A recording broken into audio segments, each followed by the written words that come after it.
Barangkali Cak Jarot saged menceritakan sedikit lah tentang Putri Kedaton. Monggo Cak Jarot.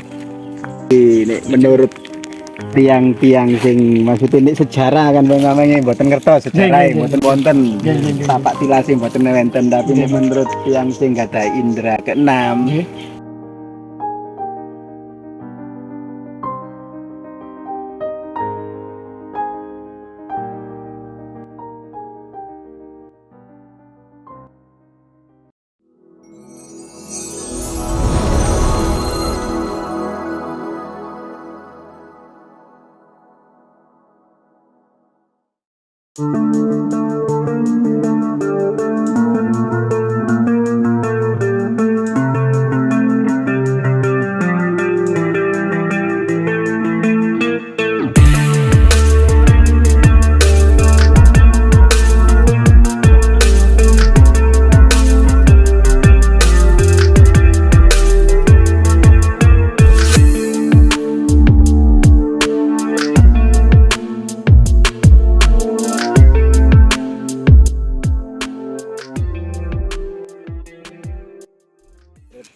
Alhamdulillah kita sudah sampai di lokasi. Lah kebetulan kita bertemu dengan Bapak Jarot nggih. Yang Bapak Jarot. Cak Jarot. Oh, Cak Jarot nggih.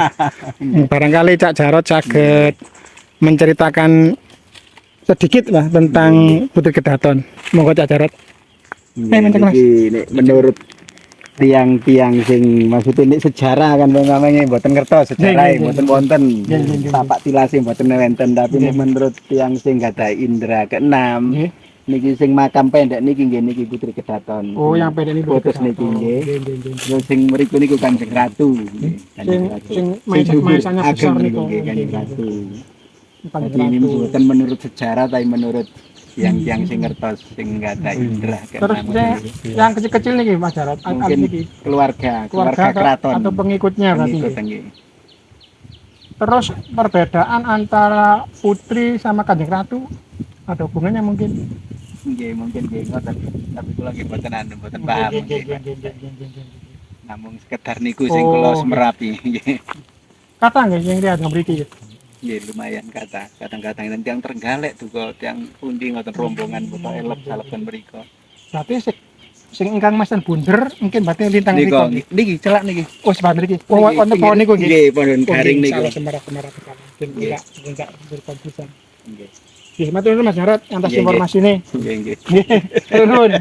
Nggih, kula tak ngargain. Monggo, nggih, monggo. Menurut Mas Jarot yang paling besar ini ya, yang batu nisannya paling besar, yang berbentuk simetris ini adalah makam Kanjeng Ratu. Sedangkan Putri Kedaton itu yang paling kanan sendiri ya. Yang lainnya diduga ini masih saudaranya atau pembantunya atau dayang-dayangnya ya. Ini lumayan besar yang ini pemirsa. Coba Mas, cuman berdiri nanggono biar bisa melihat berapa meter makamnya yuk. Amit Allah, napa pamit ya. Nah, lumayan kan segitu ya, sampai segitu. Di sini harum sekali karena memang masih banyak kita temukan dupa-dupa. Rupanya di sini juga sering dipakai ziarah orang baik dari dalam kota maupun luar kota. Kalau kita perhatikan dari 8 atau 9 kira 8 ya. Dari 8 nisan ini berbeda-beda loh ya. Yang paling besar yang Kanjeng Ratu itu berbentuk kalamarga simetris. Yang sebelah itu ujungnya tumpal seperti tombak. Yang ketiga belum jelas. Yang ini berbentuk bulat. Yang ini lonjong. Jadi nggak ada yang sama loh. Bener kan? Beda, Pak. Kan sing padha ya, Rek. Ya. Jadi memang lumayan jauh dari area penduduk ya. Inilah makam Putri Kedaton. Yang konon dulu berasal dari Kediri. Putri yang diasingkan ya. Karena satu sebab putri tersebut diasingkan di daerah sini. Baiklah, kita berdoa dulu. Oke, kita coba telusuri di beberapa lokasi sini ya. Barangkali ada sesuatu, mari. Loh, kresek. Loh ini anak-anak. Loh. Cupun cerek. Ini koyok batu ini mana ambil sih?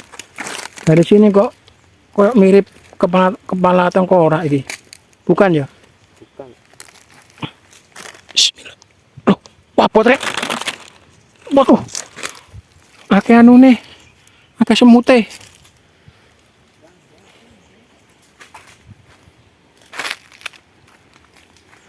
Saya teruskan sedikit tentang cerita Putri Kedaton ya. Jadi cerita Putri Kedaton itu mirip dengan kisah Sang Kuryang Sakti ya. Jadi Putri itu dari Kediri pernah berjanji dalam dirinya. Gini ceritanya rek. Jadi Putri itu hobinya itu kayak membatik atau menenun ya. Nah suatu ketika alatnya jatuh. Nah pas alatnya jatuh, dia karena males ngambil, dia bersumpah kalau yang ngambil itu perempuan saya jadikan saudara, kalau yang ngambil laki-laki akan saya jadikan suami. Ternyata yang mengambil kain batiknya itu adalah seekor anjing hitam yang bernama Belang Yoyang. Ya akhirnya Putri itu harus menikah dengan anjing. Ya namanya menikah akhirnya kan yo hamil kan rek. Lah akhirnya ketika raja mengetahui putrinya hamil, rajanya kan yo malu dan marah. Akhirnya Putri itu diasingkan di daerah sini. Anjingnya ikut. Anjing Belang Yoyang. Ternyata itu bukan anjing sembarangan.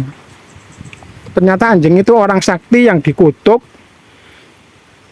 Dikutuk kamu nggak boleh berubah jadi manusia loh. Akhirnya dia berubah menjadi manusia, akhirnya membawa petaka.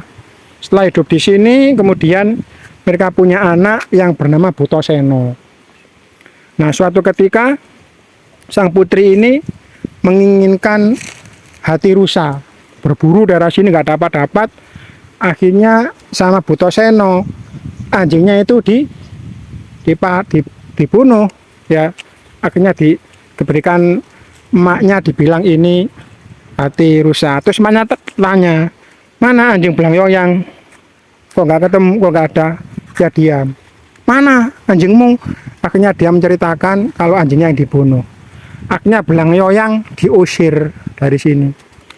Lari ke gua sono, tembus ke Laut Selatan. Jadi orang sakti.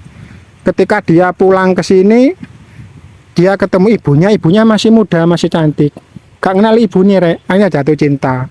Akhirnya singkat cerita, Butasena mengutarakan ingin menikahi Putri Kedaton. Putri Kedaton nggak mau karena dia tahu di kepala Butasena ini ada bekas kerowak dulu waktu dipukul pakai batok kayak gayung itu. Nah akhirnya supaya menolak cara halus, Butasena disuruh mengelilingi bukit. Ini bukit udah ini berapa hektar ini bukit sebetulnya ini. Nggak ngerti ya, oleh pandang melirang ternyata ono alas seluas ini nggak tahu kan. Akhirnya disuruh mengelilingi bukit. Butasena kan sakti, berubah jadi naga. Ketika sudah mendekati bukitnya hampir nyampe, antara ekor dan lidah gak cukup rek. Akhirnya melet, cek cukup, diputus lidahnya. Butasena marah-marah, ngamuk-ngamuk, ditendang watu nih. Akhirnya batunya ada di batu jendek tadi itu. Jendek kan watu gede-gede ya. Gak mungkin nah watu itu kok endi wong pinggir kan watu blas-blas so. Itu. Akhirnya Butasena marah-marah karena gagal memperistri Putri Kediri yang ternyata adalah ibunya sendiri. Wallahu alam itu hanya sekedar cerita atau legenda ya. Benar tidaknya hanya Allah yang tahu. Itu cerita. Mungkin dari sini aja pemirsa. Kita akhiri ya perpisahan kita kali ini. Semoga kedelapan arwah ini apabila ada salah diampuni oleh Allah Subhanahu wa taala. Oke. Kita akhiri. Assalamualaikum warahmatullahi wabarakatuh. Selamat siang. Yuk.